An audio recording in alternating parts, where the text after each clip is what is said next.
من يهدي الله فلا مضل له ومن يضلل فلا هادي له ونشهد أن لا إله إلا الله وحده لا شريك له ونشهد أن سيدنا وسندنا وحبيبنا ومولانا محمدا عبده ورسوله أرسله بالحق بشيرا ونذيرا وداعيا إلى الله بإذنه وسراجا منيرا أما بعد فأعوذ بالله من الشيطان الرجيم بسم الله الرحمن الرحيم إن الله وملائكته يصلون على النبي يا أيها الذين آمنوا صلوا عليه وسلموا تسليما بسم الله الرحمن الرحيم تلك الرسول فضلنا بعضهم على بعض منهم من كلم الله ورفع بعضهم درجات وآتينا عيسى ابن مريم البينات وأيدناه بروح القدس ولو شاء الله ما اقتتل الذين من بعدهم من بعد ما جاءتهم البينات ولكن اختلفوا فمنهم من آمن ومنهم من كفر ولو شاء الله ما اقتتلوا ولكن الله يفعل ما يريد صدق الله العظيم تلك الرسول فضلنا بعضهم على بعض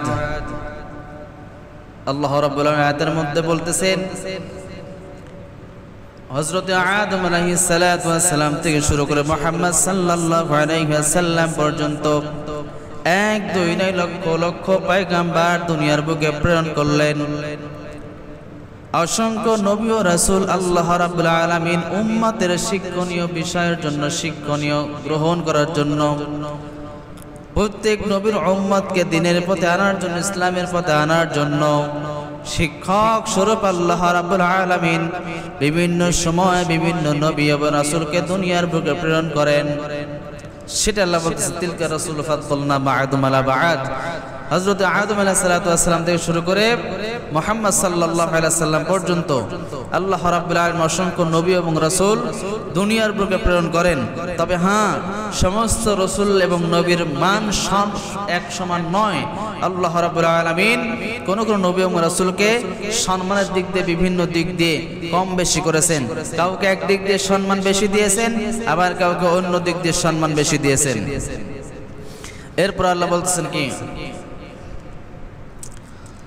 মিনহুম তাদের মধ্যে এমনও আছে মান কাল্লামাল্লাহু যার সাথে আল্লাহ সরাসরি কথা বলেছেন আরাফা বা'দাহুম দারাজাত আর তাদের মধ্যে কার মর্যাদা আল্লাহ রাব্বুল আলামিন বহু গুণে বৃদ্ধি করে দিয়েছেন ওয়া আতাইনা ঈসা ইবনে মারইয়াম আল বাইয়িনাত আর আল্লাহ বলতেছেন আমি ঈসা ইবনে মারইয়ামকে উজ্জ্বল প্রমাণ স্বরূপ তোমাদের উপর প্রেরণ করলাম, তোমাদের উপর নাজিল করলাম। ওয়া আইয়াদনাহু, এবং আমি তাকে সাহায্য করেছি বিরূহিল কুদুস, রূহুল কুদুস দ্বারা।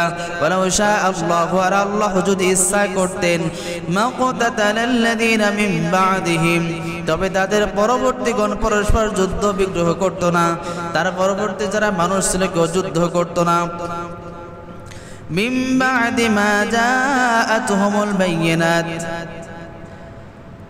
তবে তাদের নিকট প্রমাণ আসার পর, দলিল প্রমাণ আসার পর। ওয়ালাকিন ইখতালাফু, কিন্তু তারা পরস্পর মতবিরোধ হলো। ফামিনহুম মান আমানা, সুতরাং তাদের কেউ ঈমান আনলো। ওয়া মিনহুম মান কাফার, এবং কেউ ঈমান ছেড়ে কাফির হয়ে গেল। ওয়ালাউ শা আল্লাহু, আর আল্লাহ যদি ইচ্ছা করতেন, মাক্তাতালু, তবে তারা পরস্পর যুদ্ধ বিগ্রহ করত না। ওয়ালাকিন্নাল্লাহ, নিশ্চয়ই তাআলা ইয়াফআল মা ইউরিদ, যাকে ইচ্ছা শ্রেষ্ঠত্ব দান করেন, যাকে ইচ্ছা সম্মান প্রদান করেন। আল্লাহ যা ইচ্ছা তাই করতে পারেন। এখানে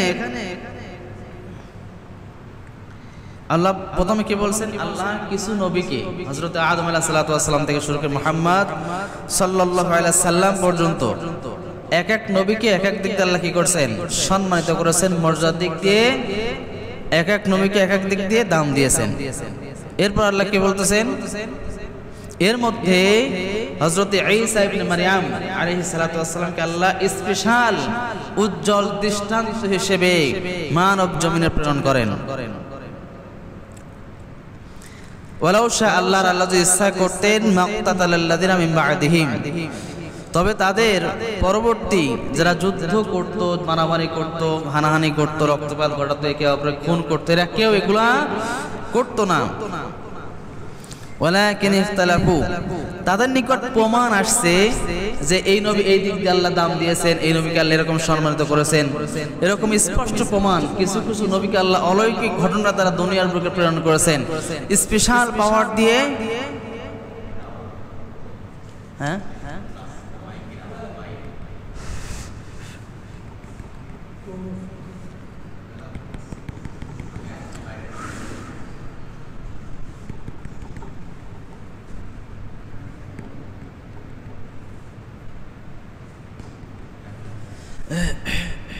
তাহলে আল্লাহ রাব্বুল আলামিন বিভিন্ন নবীকে বিভিন্ন সময় এক এক দিক দিয়ে স্পেশাল হিসেবে তৈরি করেছেন, এবং সেই নবীদের দ্বারা আল্লাহ মাঝে মাঝে কি করছে? বিভিন্ন অলৌকিক ঘটনা, মুআজিজা ঘটায়ছেন। এত কিছু আল্লাহ সেটা এখানে বলছেন কি?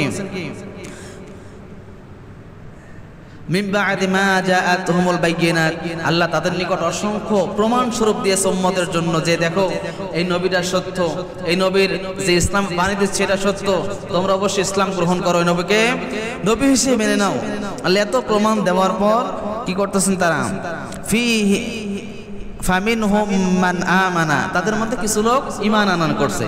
আপনি দেখেন আদম আলাইহিস সালাতু ওয়াস সালাম থেকে শুরু করে মুহাম্মদ সাল্লাল্লাহু আলাইহি ওয়াসাল্লাম, প্রত্যেক নবীকে আল্লাহ কি করতে? স্পেশাল কিছু কিছু মুআজিজা দিয়েছেন, যার দরুন আল্লাহ এই জন্য দিয়েছেন যে তার উম্মতরা যেন তাকে এই মুআজিজা থেকে বিশ্বাস করে তার উপর ঈমান আনে।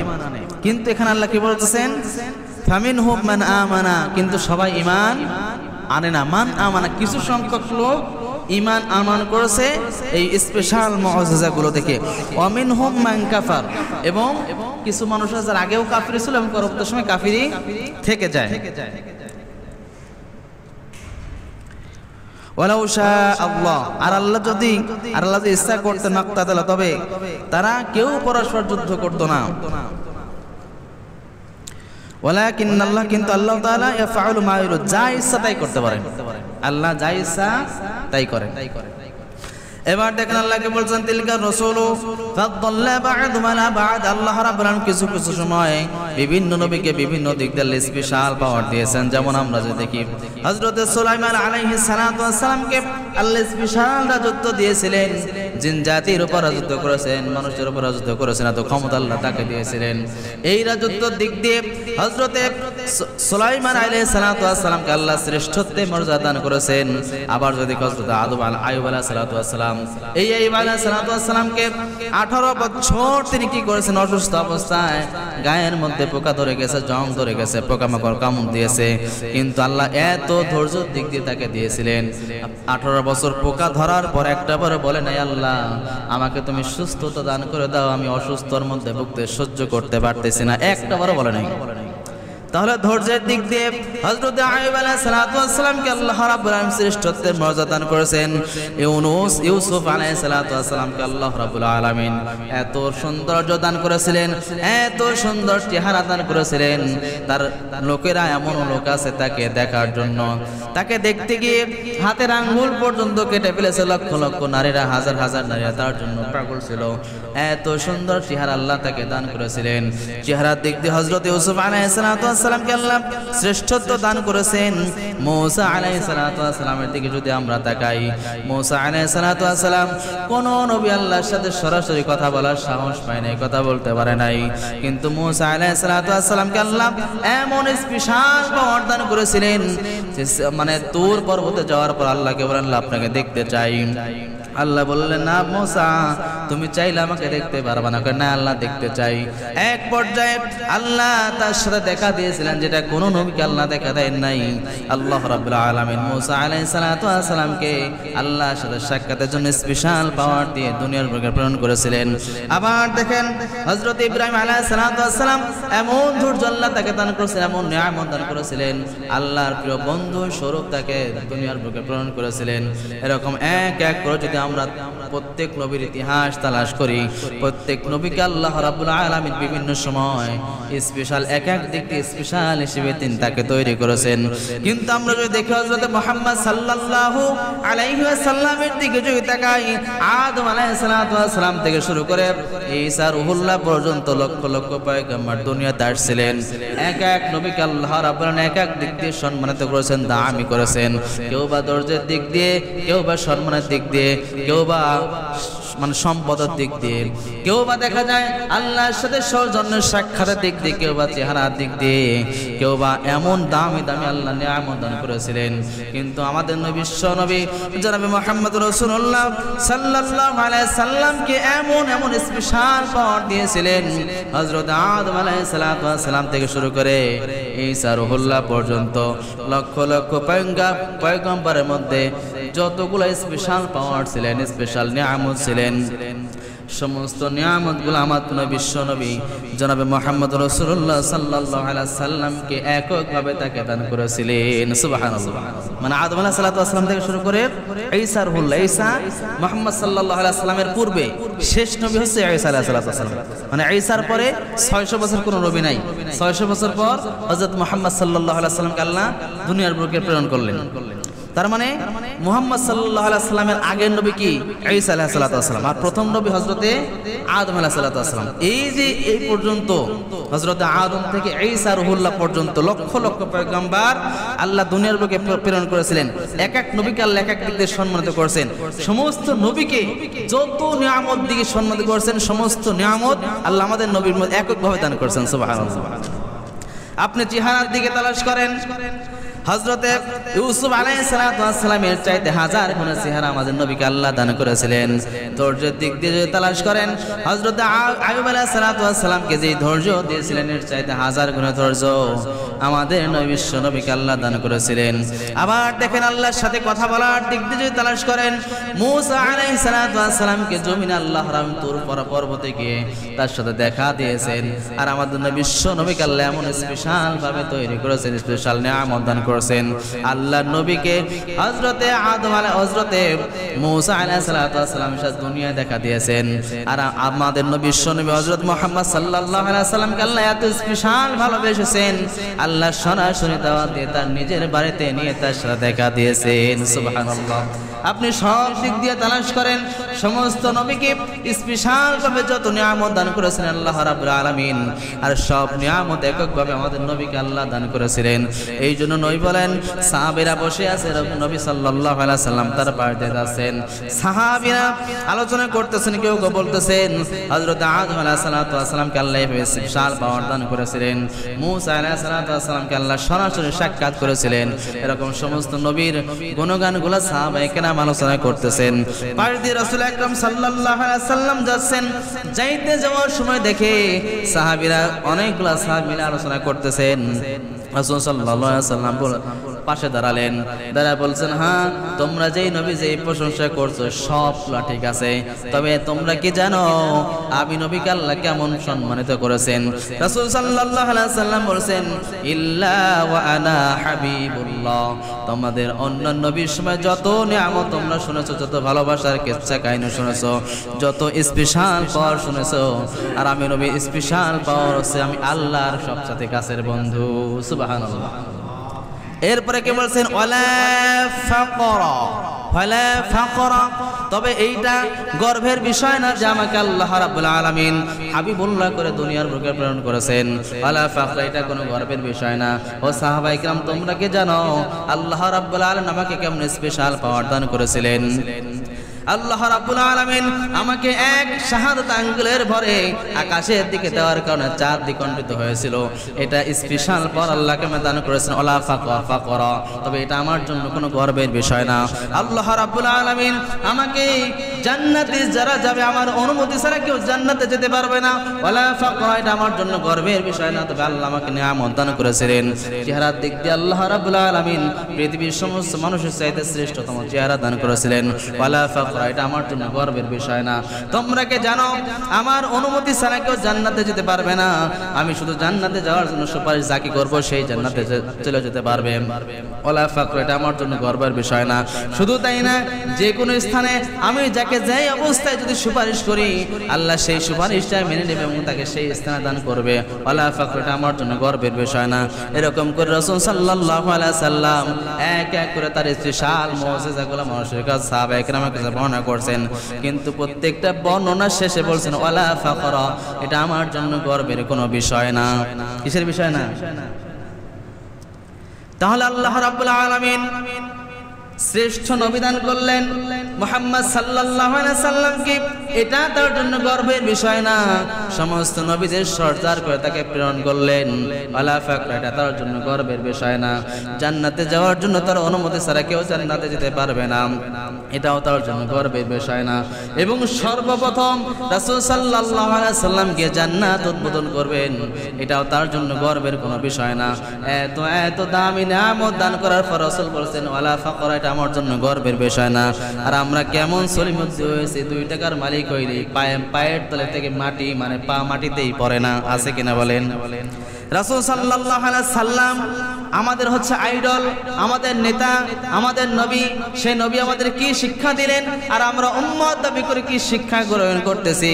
সামান্য যদি একতলা বিল্ডিং দেই 2-4 লাখ টাকার মালিক হয়ে যাই, আমরা গরিবদের গরিব বলে মনেই করি না, করি বলেন? আর রাসূল সাল্লাল্লাহু আলাইহি সাল্লামকে এমন নিয়ামত দান করেছিলেন, এমন দামি করেছিলেন, গোটা পৃথিবী চাইলে 1 মিনিটের মধ্যে কিনে নেওয়ার ক্ষমতা তার ছিল, এত পাওয়ার ছিল। শুধু তাই না, যদি কোটি কোটি টাকা ডলার রিয়াল চাই লাগে দেওয়া লাগে, আল্লাহ যদি আল্লাহ রাসূল বলতেন আল্লাহ আমি সমস্ত পৃথিবী ক্রয় করতে চাই, যত টাকা দরকার 1 নিমিষে সেই টাকা দিয়ে পৃথিবী ক্রয় করতে তার মধ্যে একটু সময়ও দেরি হতো না। এত নিয়ামত দান করেছেন। এরপর কখনো সবসময় বলেছেন ওয়ালা ফাকরা, এটা আমার জন্য গর্বের বিষয় না, এটা আমার জন্য গর্বের বিষয় না। আর তার মধ্যে তার উম্মত দাবি করে আমরা সামান্য একটু শিক্ষিত হইলেই, একটু শিক্ষা অর্জন করলেই এমন ভাব নেই মনে হয় আমার মতো শিক্ষা এই গ্রামের মধ্যে কেউ নাই, দেশের মধ্যে কেউ নাই। আমি একটু বিল্ডিংওয়ালা হইলেই আমি মনে করি আমি সব চাইতে বড় মানে ধনী মানুষ, আমার মতো ধনী কেউ নাই। যারা আমার চাইতে নিচে এদেরকে মানুষই মনে করি না। আমি যদি এলাকার মধ্যে একটা মাস্তান হয়ে যাই, সন্ত্রাস হয়ে যায়, নেতা হয়ে যায়, সাধারণ যারা মানুষ আছে এদের উপর অত্যাচার করি আর মনে মনে ভাবি আমার যে ক্ষমতা আছে আমি সব চাইতে দামি মানুষ, এই ক্ষমতা প্রয়োগ করলে আমি চাইলে মানুষকে সব শেষ করে দিতে পারি। এটা অহংকারের সাথে গর্বের সাথে মানুষগুলা বলে। রাসূল কি আমাদের এইটা শিক্ষা দিয়েছেন? বলেন দিয়েছেন? রাসূল কি এত নিয়ামত দান করছেন যার অনুমতি ছাড়া কেউ জান্নাতে যেতে পারবে না? সমস্ত নবীদের সর্দার যিনি, সে বলতেছে ওয়ালা ফাকর, এটা আমার জন্য কিসের বিষয় না? বলেন, ওয়ালা ফাকর, এটা আমার জন্য কিসের বিষয় না? গর্বের বিষয় না।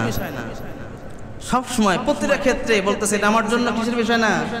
গর্বের বিষয় না। আর আমরা এমন অহংকার হয়ে গেছে, এমন গর্ববোধ করে যে কোনো বিষয় আমাদের গর্বের ঠেলায়, মানে এমন অবস্থা হয়েছে। এই গ্রামের হঠাৎ করে একজন একটু বড় লোক হয়েছে, হ্যাঁ মনে করে যে মানে তার অবস্থান এমন অবস্থা যে উনি বলে যে ভাই তোর সাথে কথা বলতে আমার প্যাস্ট্রিজে বাঁধে। কিসের বাঁধে? প্যাস্ট্রিজে বাঁধে। কি আজীব! অথচ যদি বলা হয় ভাই তুমি কার উম্মত, কি বলবে? শেষ নবীর। নবী তো বলছে এত তার এত পাওয়ার থাকার পর, এত নিয়ামত থাকার পর এটা আমার জন্য গর্বের বিষয় না। আর মিয়া তুমি 2 টাকার মালিকে কিসের গর্ব করো? আপনার গর্ব করার অধিকার তোমাকে কে দিয়েছে? এটা তো নবীর শিক্ষা না। শিক্ষা এটা নবীর শিক্ষা না। এই জন্য খবরদার, আল্লাহ যে নিয়ামত দান করছেন প্রত্যেকে আল্লাহ কোনো কোনো দিক দিয়ে নিয়ামত দান করছে। হয়তো কাকে সম্পদের দিক দিয়ে, কাউকে সম্মানের দিক দিয়ে, কাউকে সুস্থতার দিক দিয়ে।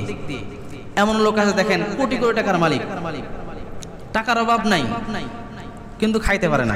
এর আগে বাংলাদেশের মধ্যে এক বড় ধনী, ওনার ডাক্তার বলছে তুমি 3 বেলা কি করে 3টা পেঁপে খাইবা, মানে একটা পেঁপে 3 ভাগ করে 3 বেলা খাবা।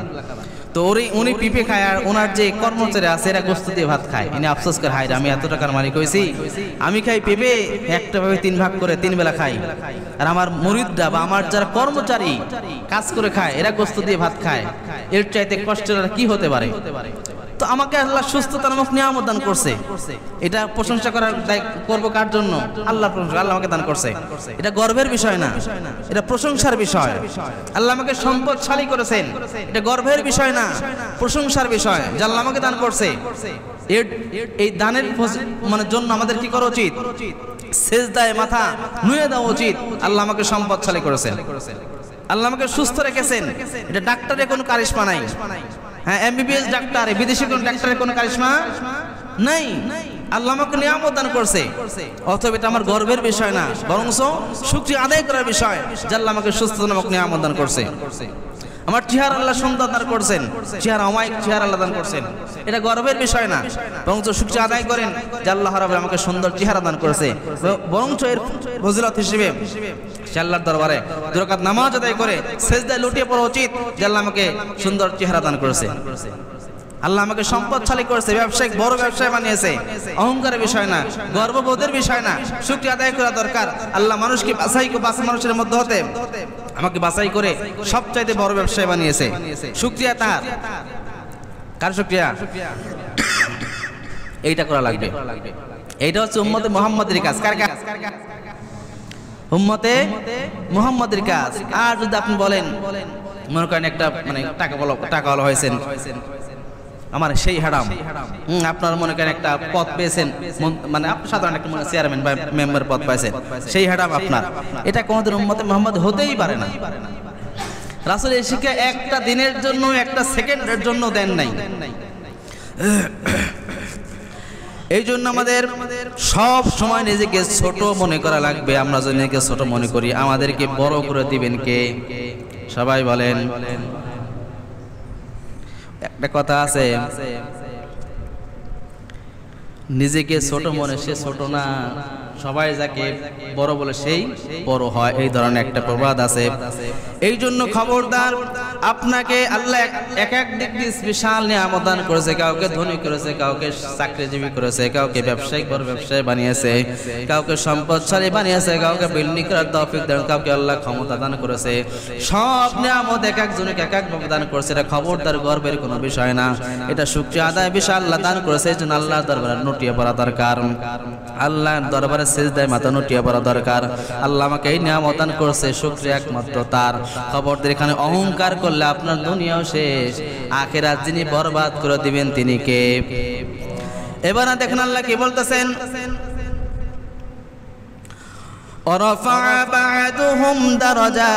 তাদের মধ্যে আল্লাহ কাউকে স্পেশাল মর্যাদা হিসেবে দান করেছে, সেটা হচ্ছে মুহাম্মদ সাল্লাল্লাহু আলাইহি ওয়াসাল্লাম। ওয়া আতাইনা ঈসা ইবনে মারইয়াম আল বাইয়িনাত। আর এখানে আল্লাহ বলছেন আমি ঈসা ইবনে মারইয়ামকে উজ্জ্বল প্রমাণ স্বরূপ তোমাদের বুকে প্রেরণ করলাম। এখানে আল্লাহ স্পেশাল ভাবে ঈসা ইবনে মারইয়ামকে কেন টানলেন? খ্রিস্টানরা ঈসাকে কি বলে? আল্লাহর সন্তান। কি বলে? আল্লাহর সন্তান। খ্রিস্টানরা বলে। এজন্য আল্লাহ বলেন ঈসা ইবনে মারইয়াম। কার সন্তান ঈসা? মারইয়ামের সন্তান। আল্লাহ কেন স্পেশাল শুধু ঈসা বলেন নাই? ঈসা ইবনে মারইয়াম এটা আল্লাহর সন্তান নয়, এটা মারইয়ামের সন্তান। এটা আল্লাহ ওদেরকে বোঝানোর জন্য ঈসা ইবনে মারইয়াম শব্দ ব্যবহার করেছেন।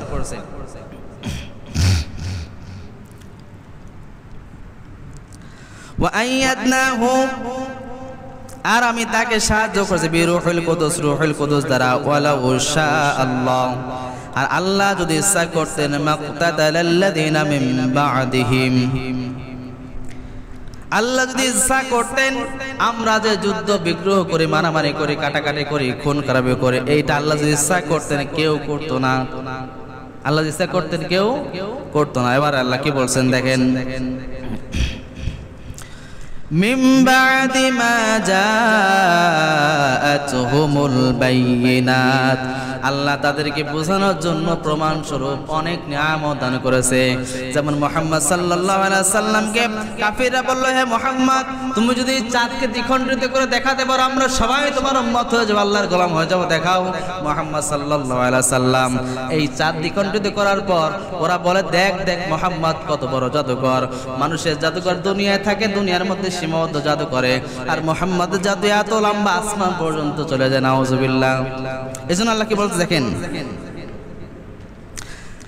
ওয়ালাউ শাআল্লাহু মাক্তাতালাল্লাযীনা মিন বা'দিহিম, আর আল্লাহ যদি ইচ্ছা করতেন যুদ্ধ বিগ্রহ হতো না। মিন বা'দি মা জাআতহুমুল বায়িনাত, আল্লাহ এই যে প্রমাণ দান করেছেন, নিদর্শন দান করেছেন, প্রত্যেক নবীকে আল্লাহ স্পেশাল নিদর্শন দান করেছেন। মুহাম্মদ সাল্লাল্লাহু আলাইহি সাল্লামকে স্পেশাল নিদর্শন দান করেছেন।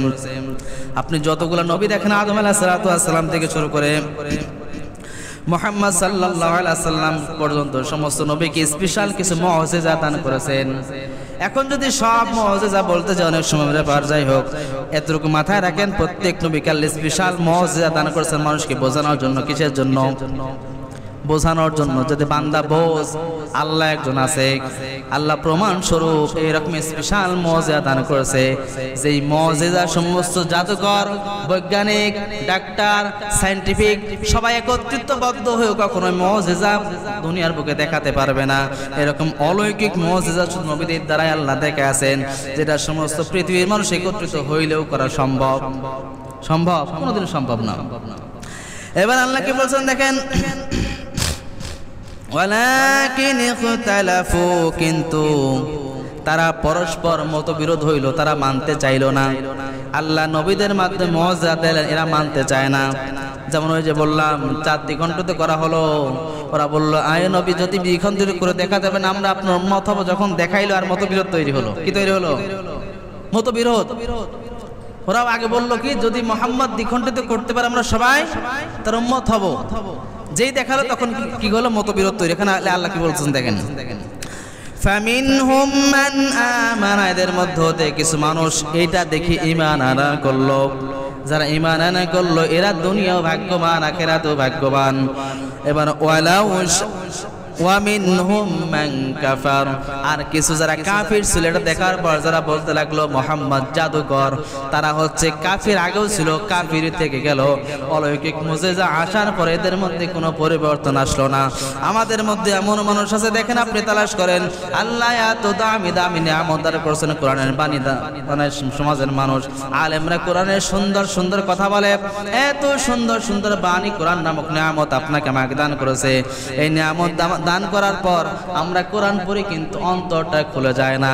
কোরআন পড়ি, নামাজের ফজিলত শুনি, নামাজ পড়ি না, রোজার ফজিলত শুনি, রোজা আদায় করি না, হজের ফজিলত শুনি, হজ করতে যাই না, যাকাতের ফজিলত শুনি, যাকাত প্রদান করি না, পর্দার এত ফজিলত শুনি, পর্দা করি না, মানুষের সাথে সম্মান দিয়ে কথা বললে আল্লাহ সম্মানিত করেন, এটা পড়ি কিন্তু মানি না। গীবত শিকায়ত কত বড় গুনাহ, শোনার পর আমরা গীবত ছাড়তে পারি না। মিথ্যা কথা বলা কবিরা গুনাহ, শোনার পর আমরা মিথ্যা ছাড়তে পারি না।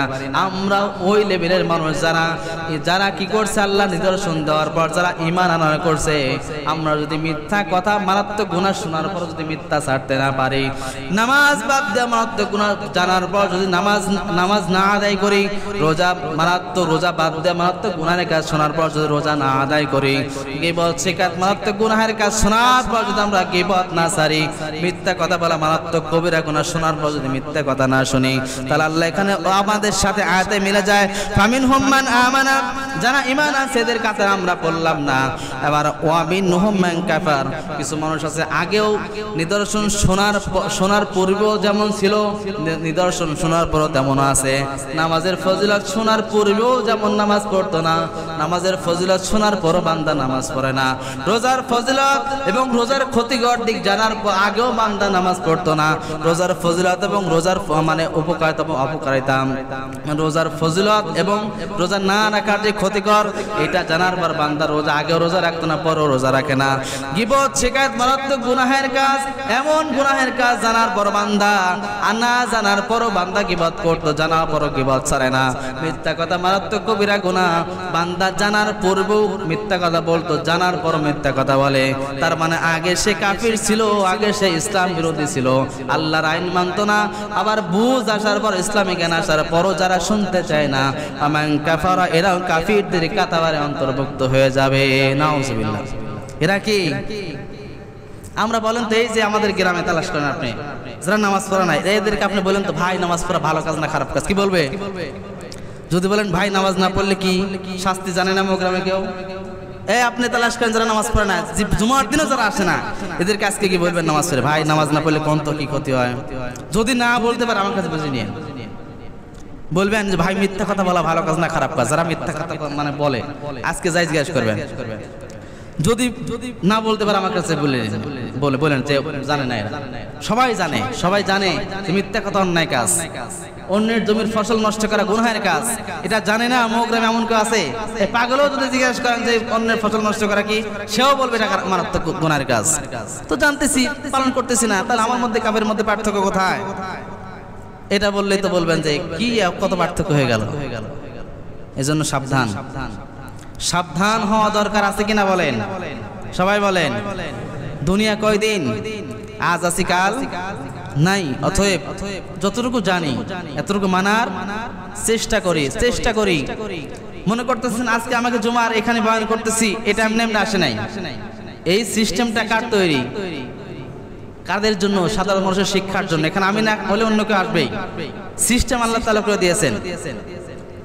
ঈদের দিন বয়ান হয়, এটা আল্লাহর তরফ থেকেই ফয়সালা।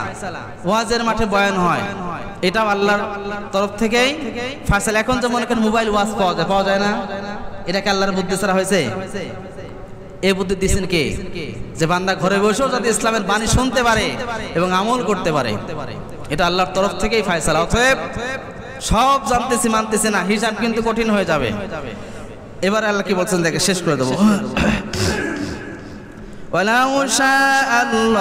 আল্লাহ যদি ইচ্ছা করতেন তবে তারা পরস্পর কেউ যুদ্ধ বিগ্রহ করতো না, মারামারি করতো না।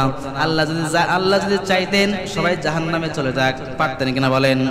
আল্লাহ যদি চাইতেন সবাই জান্নাতে চলে যাক, পারতেন কিনা বলেন? কিন্তু আল্লাহ দুনিয়াটা পরীক্ষা স্বরূপ দুনিয়ায় প্রেরণ করেছেন। তোমার সামনে ভালো আছে, খারাপও আছে, মানে সঠিক পথ আছে, ব্যাঠিক পথ আছে।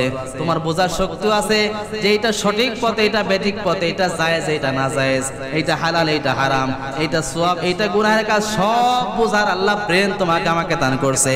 কিন্তু ব্রেনটা প্রয়োগ না করে আমি মানে জানার পরও যদি গুনাহ করি, আল্লাহ কি বলছেন দেখেন, মাক্তাতালা, তারা কেউ যুদ্ধ বিগ্রহ করতেন। আল্লাহ যদি চাইতেন, মানে আল্লাহ চান যে বান্দা তুমি বুঝ শক্তি দিয়ে তোমার নিজের গতিতে তুমি আমল করো, আমলের দ্বারা তোমার জন্য জান্নাত রেডি আছে। মানে বুঝ শক্তি সবার আছে। নামাজ পড়লে কি হবে, নামাজ না পড়লে কি হবে, গীবত শিকায়ত করলে কি হবে, মিথ্যা কথা বললে কি হবে, নামাজ ছেড়ে দিলে কি হবে, রোজা ছেড়ে, সব আল্লাহ আমাদের মধ্যে এই বুঝ শক্তি দিয়েছেন। এখন সুযোগ পরীক্ষায় পাশ করা, ফেল করা, কে পাশ করতেছে আল্লাহ দেখার বিষয়। পাশ করলে জান্নাত, ফেল করলে জাহান্নাম।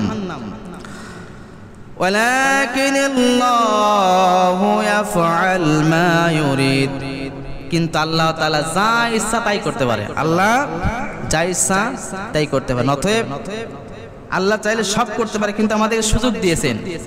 আল্লাহ যে চান, মনে করেন গীবত করলে যে গুণ, আল্লাহ সাথে সাথে আযাব দিয়ে ধ্বংস করে দিতে পারেন কেন বলেন? দেন, এটা আল্লাহ দেন না, সুযোগ দিয়েছে। চুরি করতেছেন, সাথে সাথে আল্লাহ 2 হাত লুলা করে দিতে পারেন কিনা বলেন? অবেশ কাজ করে না, দিতে পারেন কিনা বলেন? দেন না, কিসের জন্য আল্লাহ সুযোগ দিয়েছে? বান্দা ফিরে আয়। মনে করেন আপনি জবান দিয়ে কোরআন তেলাওয়াত করার কথা, ভালো কথা আপনি করতেছেন না, আল্লাহ চাইলে 1 নিমিষে জবান বন্ধ, আর হঠাৎ কথা পারে না, হতে পারেন কি বলেন? কিন্তু আল্লাহ দেন না, কিসের জন্য? সুযোগ দিয়েছে, বান্দা তুই তওবা করে ফিরে আয়, ফিরে এসে কোরআন তেলাওয়াত কর, ইসলামের কথা বল, তোর জবানকে আল্লাহ আরো প্রসারিত করে দিবেন। সুবহানাল্লাহ। এজন্য আল্লাহ সুযোগ দিয়েছে, আমরা সুযোগকে যেন অপব্যবহার না করি, সুযোগকে যেন হাতছাড়া না করি, সুযোগকে যেন আমরা কাজে না লাগায় গুনার মধ্যে আবার নিমজ্জিত হয়ে যাই। আল্লাহ যেন আমাদের সকলকে বোঝার এবং তৌফিক দান করেন।